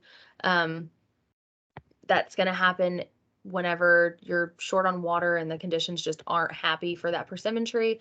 But you can always prevent a lot of that and help your tree out with moisture if you mulch pretty heavy. And 40 pounds of actual nitrogen per year, unless your shoots grow more than 3 feet, is a solid fertilizer plan for persimmons. And when it says actual nitrogen, what that means is that when you go and buy a product like urea, 1 pound of urea is really only like 46% nitrogen. So you're going to have to do some quick math on that to make sure it's getting 40 actual pounds and not 0.46 of 40 pounds. Okay, so there are some diseases that will affect persimmons, but they're not going to be impacted heavily by disease. The best varieties for Cass County are going to be probably Izu and Eureka. The first one has a little better flavor, a little more cold tolerant. Eureka is going to produce more fruit. There's always going to be a give and take when you're choosing varieties. So pear trees, we've moved on past extremely user-friendly to maybe a little more management. When you go to plant pears, please don't plant Bradford pears. Bradford pears are an ornamental tree, but they will certainly cross-pollinate with the other types of pears, and it will prevent fruit from growing. So we don't do Bradford pears. We discourage Bradford pear growth. Even in landscaping, let's find another another tree to plant. With pears, you do have to have 2 varieties. There's 2 types of pears, and there's going to be European pears and Asian pears. There are suitable varieties in each of those categories. Your Asians are going to be a little more tolerant to fire blight, which is not typically an issue, but it certainly can be. And they're going to be a little bit easier to handle as far as chill hours. Some of those European varieties are going to have a lot more chill hours than what we are going to be able to meet every single year here in Northeast Texas. So they prefer, they tolerate heavy, wet soils better than most other fruit trees. So they might do pretty well here.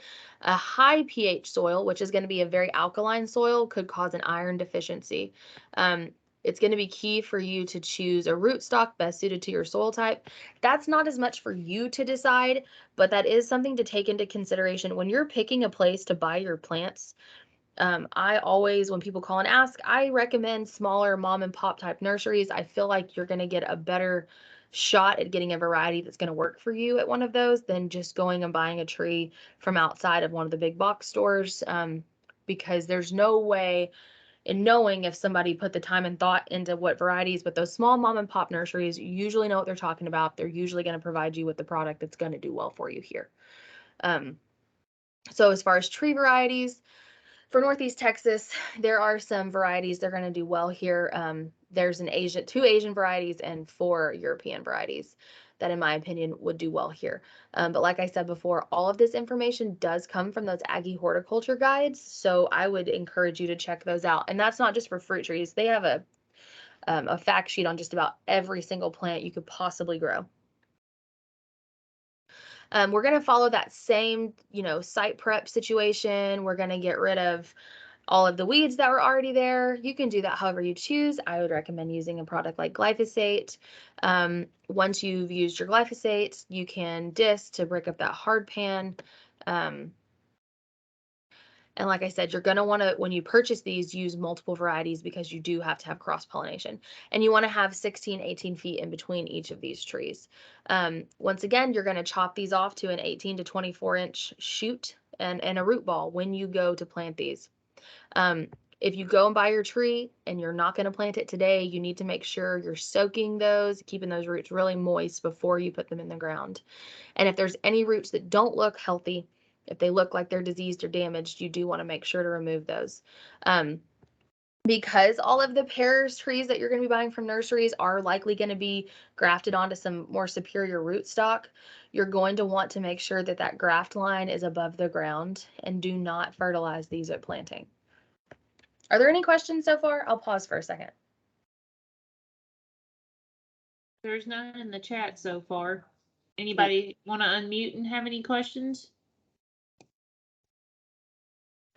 Okay, so you are going to have to prune pears just like every other kind of tree. And with pears, we're really looking for a single strong center branch and everything else to come off of that. You can see in this picture that you can weight train your limbs to create a prettier canopy. This individual did it with string and water bottles filled with water, and just that little bit of weight will pull those tree limbs down and allow them to start forming a pretty canopy. Of course, fire blight, cotton root rot, those are both things that are going to be found in the soil. They're just going to exist sometimes. So fire blight, if you catch it early in the growing season, you can use a copper fungicide, but you cannot do that after the fruit has set. The cotton root rot will cause trees to wilt and they're just going to die in the summer. And if that happens, there's nothing you can do about it. We don't have a treatment option for that. If you get into a situation where you have leaf spot, a lot of times leaf spot, there's different kinds of leaf spot, but it can be transmitted mostly through insects or through dirty pruning tools. So noticing any wounds on your trees, making sure you're not having a big pest issue, those are all preventative things. If you do end up with leaf spot, you can sanitize that infected tissue and then utilize a commercial fungicide. All right, so plum trees, also going to be a cross-pollinator, and they are a member of the rose family. I just think that's really fascinating. I never would have guessed that. They are pretty similar to peaches, as are the pathogens that affect them. I'm not really sure why I decided plums go in a different category than peaches, but they do, to me. They seem just a touch easier. I think it's because we have so many wild plums that grow here, but for the most part, the varieties that you're going to be buying are not going to be quite as hardy as the things that were grown here 50, 75 years ago and have, become wild. So here's your suitable varieties for Northeast Texas. If you don't live in Northeast Texas, take a look at those Aggie horticulture guides. It's going to give you some better ideas on what might work for you. These are things I chose because here we have acidic soil, we get a whole lot of rain, and we have a certain amount of chill hours. And there is a website you can go to check the chill hours for where you live, or you can call your county agent. So here's our suitable plum varieties. And of course, plums can get diseased. Here are some of the things that we're going to run into with plums. The biggest thing is if you're keeping an eye on any of your plants, any of your trees, you're going to be able to catch this stuff really early, and then it's going to be treatable and not a big deal. But if we're not paying attention and we let things get out of hand, a lot of times we've lost our tree at that point. Oh, no, I didn't skip one. Okay, on to peaches.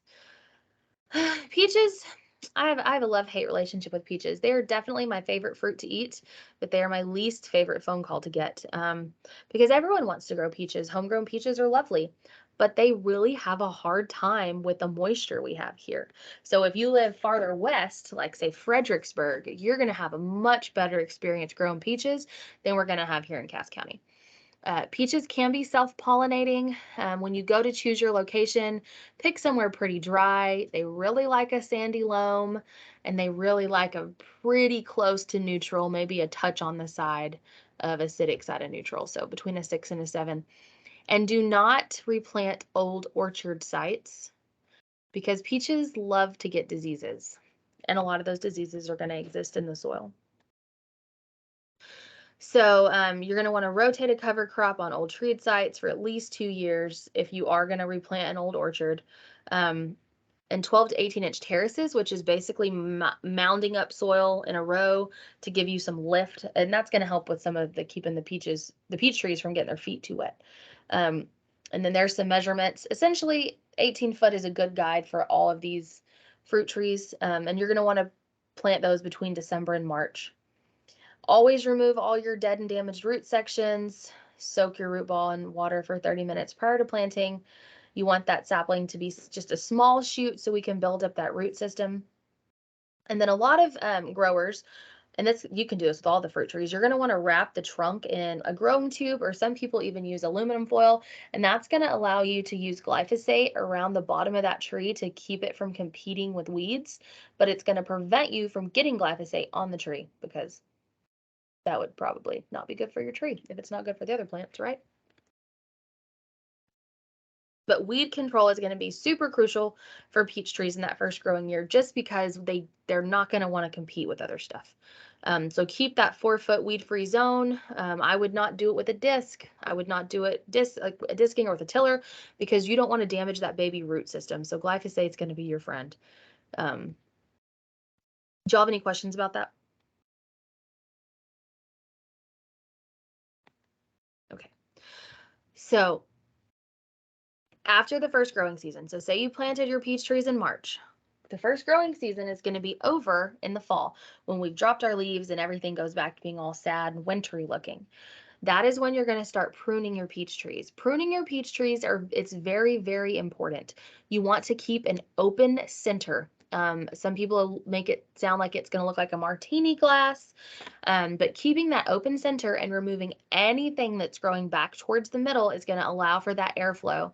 And peaches are so susceptible to funguses that airflow is very, very important.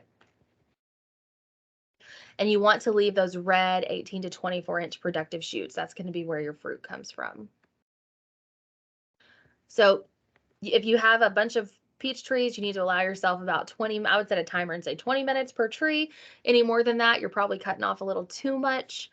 But you want to make sure you remove anything growing on the bottom 3 feet of the tree, all shoots above 7 feet high. because how can you possibly pick that, right? I guess if you were really dedicated, you could get a ladder, but peach trees aren't meant to get incredibly tall. Any place where limbs are doing a weird bend and anything growing back towards the center of the tree has got to go. So you're going to fertilize only when there's active growth. So that's after dormancy is broken. Your best policy for any of this is going to be to do that $12 soil test. If you're not sure how to do that, reach out to your county extension agent. But essentially, you're going to take a soil sample. You're going to send it to the lab. It costs a whopping $12, and your county extension agent can look at that data and tell you exactly what your soil needs for what you're wanting to grow. It's really nice to make sure that you're doing exactly what you need. Of course, there can also be a leaf analysis done. You'd have to speak with the plant diagnostic lab about that. That's going to be more in line for commercial producers than just a backyard producer for sure. And then here's some instructions for fertilization on that. Like I said, this presentation will be sent out, so you'll have this information. All right, so the biggest issue with peach trees is that if you don't want to have a spray schedule, you don't want to have peach trees. You may get away with it for 5-10 years, but eventually there's going to come a day when all your peaches are these big rotten brown things, and it's just a matter of time.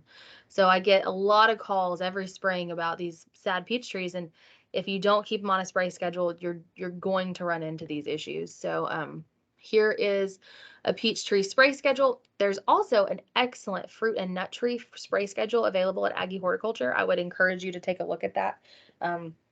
But a lot of folks they like to grow things organically, and that's great. But peaches are going to be one of those things that in Northeast Texas, growing them organically is going to be a lot of trouble, and it's not likely to work. It may work in other places, but here specifically, it's going to be difficult. All right, so nectarines and apricots. They both require cross-pollination. Here's some solid varieties of each of those for you. They are going to follow really closely along the lines of the peach trees. And then the avocado. So can you grow avocados? Yes. Is it going to be easy? No. And a lot of folks probably would have had a lot better luck or a lot more optimism before the great freeze of 2021. But essentially, avocados, they're very, very cold sensitive. If you wanted to try an avocado tree, the Mexican variety Wilma is going to be the best for us to have here. But it's still only tolerant to 20 degrees, and you're going to have to really water it, even if it's going to get below freezing.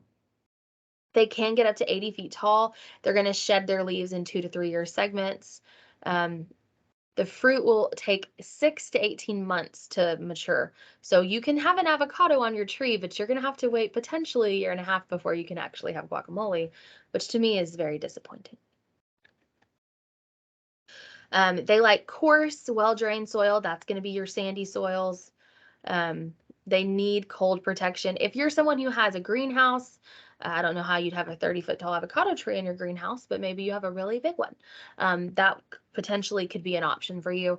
Don't plant these right up next to your buildings. Don't plant them right up next to each other because they have the potential to get quite large. So you will have to have 2 varieties, a morning flower variety and an afternoon flower variety. And if you buy a seedling avocado tree, it is going to take you about a decade and a half for it to ever produce any fruit. So this is a long-term project, but it might be something neat for you to do if you have a lot of time on your hands, and you won't be upset if in 9 years your tree dies because we have a hard freeze and you never get an avocado. But it can happen. So here's some fertilization information for growing avocados. And some of y'all further west or in South Texas may just be able to grow all the avocados your heart's desire. But up here in Northeast Texas, I am skeptical for sure. So of course they can get diseased. These are going to be the biggest issues that we would run into here. All right, and our next is apples. Apples are something we see apple trees for sale all the time at Lowe's, Home Depot, Tractor Supply, and people will purchase them and they'll call and say, you know, my apple tree did not produce any apples. And I will find out that it's because it's a variety that would have done really well somewhere else. So apples are going to be one that's really, really dependent on those chill hours. They have a climate preference. So Davis Mountains, Lubbock, they're going to do fine. The varieties that typically grow well in Texas are not going to grow well in Northeast Texas because we just aren't the same as the rest of the state. We have more chill hours, a lot more water, and then the ones that grow well up north are not going to do well here because we don't meet that chill hour requirement. The flowers on the apple trees are also really susceptible to a late frost. So if you have a year where your tree flowers really nicely and then you don't get any fruit, that's probably why. They do like a deep, well-drained soil. They like it to be just on the acid side of neutral. They are not going to do great in super alkaline soil because apple trees are going to be really susceptible to that cotton rot root risk. So rootstock, of course, always important. There are some neat dwarfed rootstocks and things out there, which make an apple tree more doable, especially if you have a smaller space. If you do choose to irrigate, which you are going to want to because apples are going to require quite a bit of water, and that irrigation system can kind of be used to train where your root system goes. So these trees are going to want to grow straight up and down naturally, and then you can train your limbs to grow out at a 90-degree angle. You want there to be a center leader stem system. So here's a good image of what an apple tree should look like.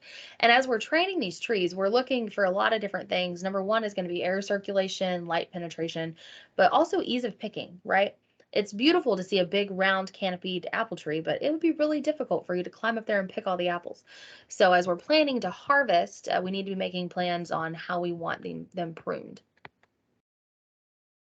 So here's some fertilization requirements for apples. Apples are going to be pretty susceptible to a calcium deficiency, and that's going to cause some issues like what we see in this image. A $12 soil test, you can actually tell them you're wanting to grow apple trees and they can really hone it to what exactly you need to do. I can't encourage that enough. So fungal pathogens going to be an issue. Collar rot, which is going to be soil-borne, is going to be an issue. But we do have some pretty resistant rootstocks available. Fire blight can be an issue. There are some things you can do as long as it's before fruit set. And then cotton root rot. And any time there's cotton root rot, there's not going to be anything we can do about it. There's a lot of insect pathogens. So with apples, you're going to need to be okay with utilizing insecticides. If you are utilizing insecticides, you do need to be conscientious of what that might do if you also have a beehive next to your apple trees, or if your neighbors have bees, because the fruit trees and their flowers are greatly appealing to pollinators. And so we just really want to be conscientious of that when we make those kind of management decisions. All right, and I don't get a lot of calls about cherry trees, but when I first started as an agent, I had probably been an agent for all of like 5 minutes, and I get a call, and someone called and was like, I'm buying cherry trees. How many chill hours do I need? And that was like one of my first agent questions. And what I found quickly is that we don't get enough chill hours for cherry trees here, no matter how upset you get at your county agent. That's not going to make the cherry trees change their chill hour requirements. But cherry trees can get up to 40 feet tall. They can be adapted to a dwarfed rootstock, which is going to control some of that height. But here in Northeast Texas, we just aren't going to get enough chill hours. Maybe some years, but not often enough to manage that tree on an annual basis, in my opinion. We are working on developing some low chill varieties. So if you ever see either of those two varieties on the market, you can feel more secure in knowing that those might perform a little bit better for us here. Almonds. Oh, almonds are like my favorite. It would be so fantastic if we could grow those here, but sadly, they're going to bloom way too early in the spring to produce well here in Texas because we do like to get those late frost. They're also susceptible to brown rot and bacterial leaf spot, which are going to be pathogens that are going to hit those peach trees also. But they are working on some new varieties, so maybe one day we'll get to have a great almond production here in Texas. So pecans. Pecans are, I get a lot of phone calls on pecans. We have native varieties and improved varieties. Native pecans are not going to be as heavy a producer as our improved varieties, but they're going to manage themselves a little bit better. All areas of Texas are going to be suitable for pecan growth. Here in Northeast Texas, we don't need as much irrigation, but we do have a lot higher disease pressure because of our high rainfall. They do like a deep, well-drained soil, and they like that, the pH just on this side of acid, or just on this side of neutral, excuse me. So choosing the right variety, varieties listed below will grow here in Northeast Texas, but you're going to have to plant one of category 1 and one of category 2. If you only choose one, there is a pretty strong likelihood that there is another one somewhere near you. But to be safe, pick one out of category 1, one out of category 2. And these don't have an elevated scab risk, and they also aren't going to break dormancy too early. So you should, I really took some time deciding on which varieties to recommend, and I think that these will work well here for those 2 reasons specifically. So when you go to plant a pecan orchard, you need to make sure that at least 50% of the orchard floor receives sunlight at noon. These pecan trees aren't going to be huge at first, but in 30 years, they're going to be really formidable. And we've got to make sure that we are getting enough sunlight, in and around those trees. And we want to plant these. These do not get planted 18 feet apart. These are going to get planted 75 to 100 feet apart. Of course, you can manage your orchard floor, you can irrigate them, or you can just plant 1 or 2. Pecans do have fertilization requirements, and a lot of people have pecan trees and don't do these. And because of that, we have a lot of non-producing or really sporadically producing pecan trees. They need applications of nitrogen and zinc annually, and they may even require a soil pH correction. So I would always recommend that soil test. Applying nitrogen at bud break again in May and June, which is going to be 10 pounds of nitrogen per 100 pounds of pecans harvested. You can use an estimate for that. And of course, if it's a younger, smaller, immature tree, you're going to want to break that nitrogen application up into frequent applications. So zinc requirements. If we're not applying zinc every year, we're not maximizing our leaf expansion and our pecan growth. It cannot be applied via drip irrigation. So, and this zinc does improve the efficacy of your nitrogen application. So if you're using nitrogen, you're not using zinc, you're not getting your full effect that you could be getting.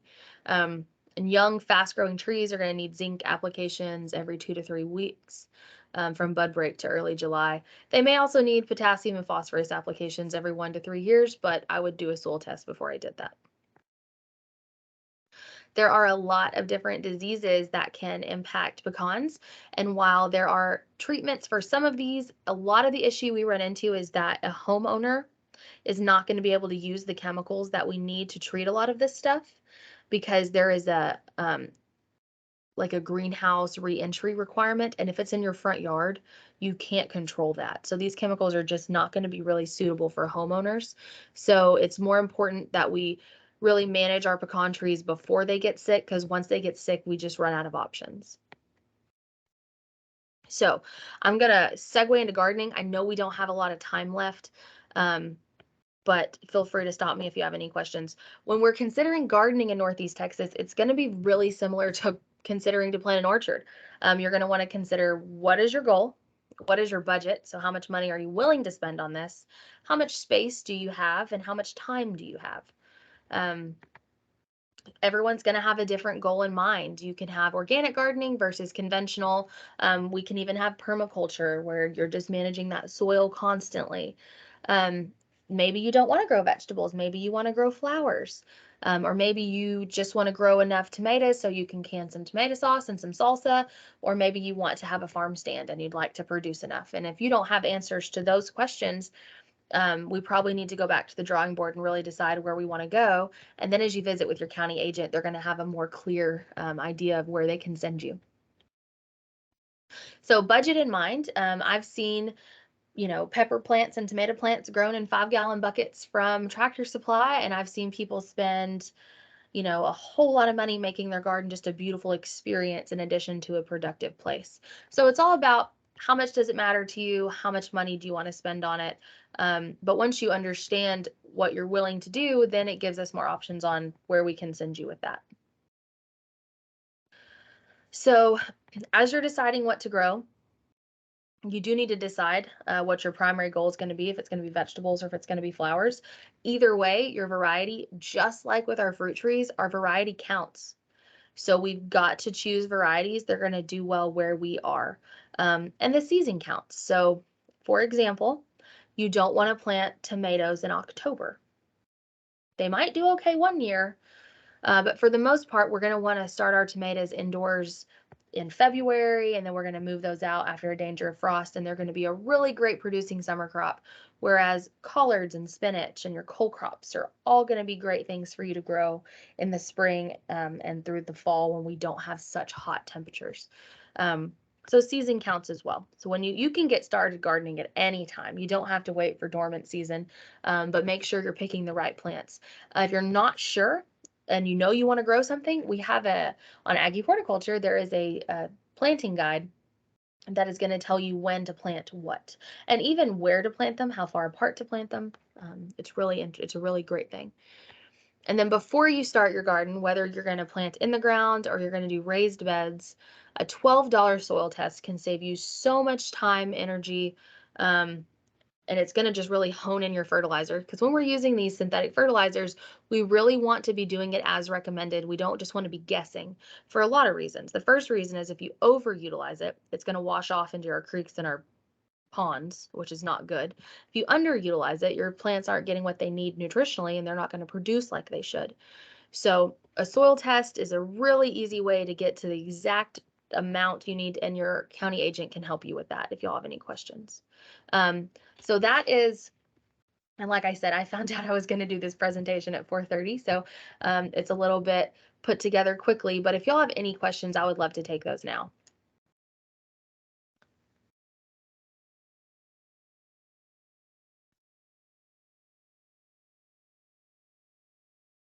Anybody have any questions?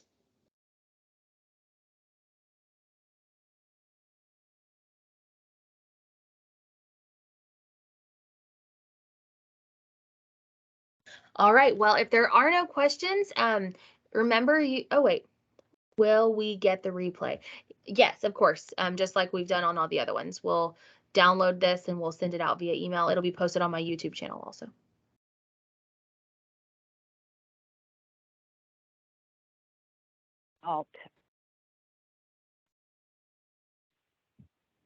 I do have a question about pomegranate and persimmon trees. Which one was it that you had to have a second tree for pollination? I didn't talk about pomegranates, but pomegranates will grow here. They will. Okay. I'm not 100% sure if they're going to be cross or self-pollinating, but I'm sure there is a fact sheet on that on Aggie Horticulture. But let me go and let me check my persimmons. I believe, let me see, because I'll say the exact opposite of what's correct if I don't look. I thought I heard you say it needed a second, but I could be. That was cross-pollination, so they need a second. They do. They do. Okay, so if there's one in the area, but it could happen. Right, exactly. A lot of times, and if your pomegranate tree, or not, excuse me, persimmon tree has been producing, there's a persimmon tree somewhere. It's making it work. It's fine. It's a brand new tree, so I don't know yet. Well, I guess we'll find out. But persimmons are one of my favorites. I absolutely love them, so I'm always happy when people are growing them. And much experience or information on pomegranates? I have one of those as well. Well, I planted a pomegranate tree and my goats ate it. So I will tell you that a goat will defoliate a young pomegranate tree. I didn't put that in here, but I'm sure there is a fact sheet on Aggie Horticulture. And if you have any specific questions about it, just shoot me an email and I'll see what I can find for you. Thank you.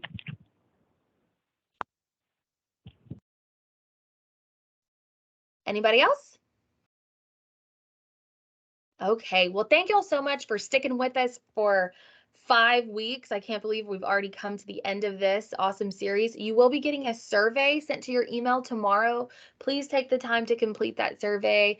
And if you are wanting to do the in-person program that'll be held June 4th in Pittsburgh, make sure you get those invoices paid.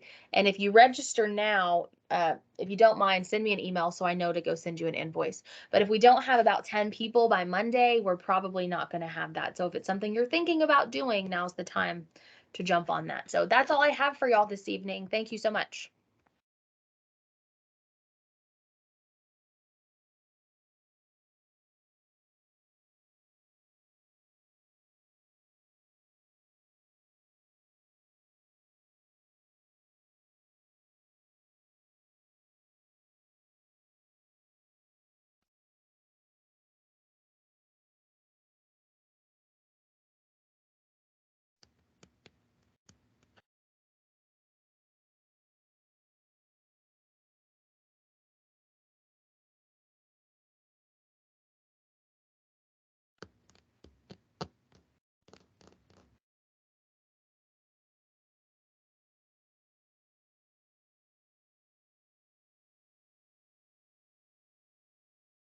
Okay. Jessica, how was that for off the cuff? Oh, it was dang good. So much better than what I would have done. So I'm so glad that Molly showed up. I know. I was so panicked. I was like, oh my gosh, I'm gonna have to teach for 2 hours. No, I would have done the fruit nut or the fruit. Hey, but and it is a donut, good, but it is a we good would not have presentation, done- isn't it? It is a very good presentation. Oh, And I'm not gonna lie, I'm keeping it. So yeah, I will. keep it. I worked really hard on it. I worked really hard. I'm gonna mooch off of your hard work. Yeah, please do, because I worked super hard on it. So, all right, well, we're done. And we'll see if Woo. anyone wants to come to the in-person one. If not, then we have a Saturday off. Thank God. I mean, I'm not gonna complain. I know we need this in-person deal, but I'm not gonna complain. I'm not gonna lie. Well, and honestly, people are like, gas prices are just too high for me to drive that far. I don't blame them whatsoever. Yeah, I I get it. wonder if we should like get together. I wonder if I should like film myself doing it. We could do that. You know what? If this doesn't pan out, I can come. We'll just come spend a day and we'll do it. You can just come spend the night with me. Yeah, it'll be fun. Oh my gosh. Let's just do let's maybe plan on that. All If it right, well, doesn't- let's see how it goes because we may get 20 people signed up. Who knows, man? Okay. Well, if not, we'll figure something else out. All right, sounds like a plan. Have a good rest of your night. You too. Talk to you later. Bye. Bye.